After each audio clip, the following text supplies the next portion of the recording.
পৃথিবীতে 197টা রাষ্ট্র, তার মধ্যে 193টা রাষ্ট্রে একই দিনে রোজা ঈদ এবং হজ কোরবানি ঈদ পালন করা হয়। কিন্তু আমাদের পাকিস্তান, ভারত, বাংলাদেশ এই 3টা রাষ্ট্রে শুধু খালি একই দিনে হয় না, জাতীয়ভাবে হয় না, কিন্তু বিচ্ছিন্নভাবে বাংলাদেশেও ইনশাআল্লাহ এটা হচ্ছে এবং দিন দিন বাড়তেছে।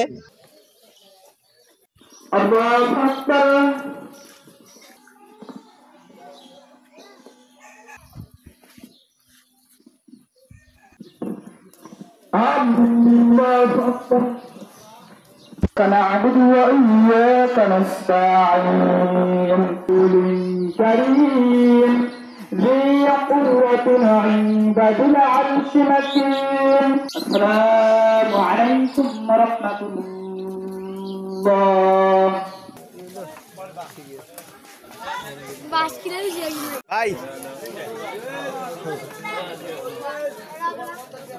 আমরা দীর্ঘদিন থেকে সারা বিশ্বের সাথে একই সাথে ঈদ এবং সিয়াম এবং ধর্মীয় কাজগুলো যাতে হয় এই অনুযায়ী আমরা রমজানের সিয়াম এবং ঈদ পালন করে আসছি। এটা এই কারণে যে এখন আমরা এই বর্তমানে মিডিয়ার সংবাদ পাইতে সময় লাগে না, যখন চাঁদের সংবাদটা হয়ে যায় আমরা চাঁদের সংবাদটা পাই, তখনই কিন্তু একজন মুসলমানের জন্য রোজা এবং সিয়াম পালন করা প্রয়োজন।